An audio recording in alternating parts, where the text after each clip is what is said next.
L'ONU en action, un programme de la télévision des Nations Unies. Le quinoa, cultivé depuis des siècles dans la région des Andes, est devenu l'un des nouveaux aliments les plus prisés dans le monde. Contenant plus de protéines et moins de glucides que le maïs ou le riz, cette plante de la famille des épinards est maintenant régulièrement au menu des restaurants et dans les magasins bio de nombreux pays. Mais ici, en Bolivie, premier producteur mondial, le quinoa a été longtemps méprisé, selon une femme d'affaires de La Paz, Pami Quesada. Tout d'abord, c'était considéré comme une nourriture pour les pauvres. Mais maintenant, je crois qu'on commence à comprendre que le quinoa a beaucoup de qualités. Il y a 4 ans, Pami a commencé à en servir dans sa chaîne de restaurants dans le cadre d'une campagne de promotion du quinoa en Bolivie. Soutenue par le FIDA, le Fonds international de développement agricole de l'ONU, cette campagne a mobilisé des entrepreneurs locaux, des législateurs, des experts en marketing, des planteurs et l'Institut de recherche Bioversity International. Au début, c'était dur, mais maintenant, beaucoup de gens découvrent le quinoa et nous avons du succès, beaucoup de succès grâce au quinoa. L'un de ses produits phares est ce biscuit de quinoa aux pépites de chocolat. Sa compagnie en fait plus de 1000 par jour. Ils ont tous même aspect et même goût. Bien que cela ne semble pas extraordinaire, l'un des défis pour ceux qui tentent de promouvoir le quinoa a été de trouver un procédé de fabrication fiable. Wilfredo Rojas, coordinateur du FIDA. Il est impossible de réussir toujours le même produit si vous ne partez pas des mêmes ingrédients.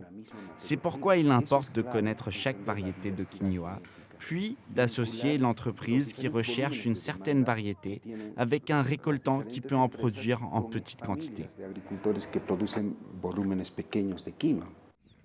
Mais une grosse part du quinoa bolivien part à l'exportation et trouver des planteurs pouvant produire des variétés spécifiques pour les entreprises locales était difficile. C'est pourquoi des experts sont venus ici, au lac Titicaca, à 3800 mètres au-dessus du niveau de la mer. De petits récoltants comme Elias Vargas et Viviana Herrera cultivent le quinoa depuis longtemps, mais ont été écartés du marché d'exportation car les volumes qu'ils produisaient étaient trop faibles. Maintenant, les experts les aident à identifier chaque variété de quinoa et à forger des liens avec les épiceries, boulangeries et restaurants locaux qui veulent en acheter.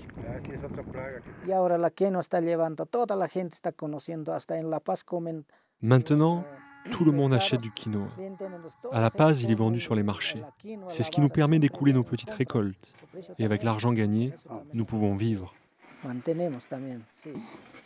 Paradoxalement, avec plus d'argent en poche, les familles d'ici commencent à consommer plus d'aliments importés, comme leurs cousins des villes.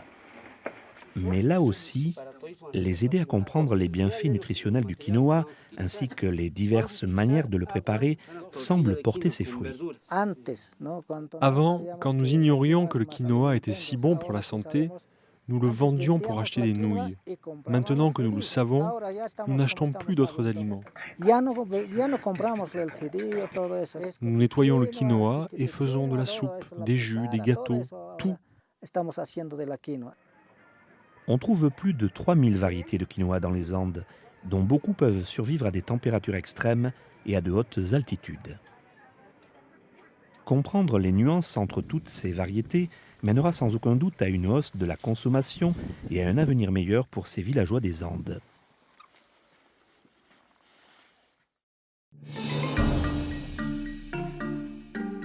Un reportage réalisé par James Eyre pour les Nations Unies.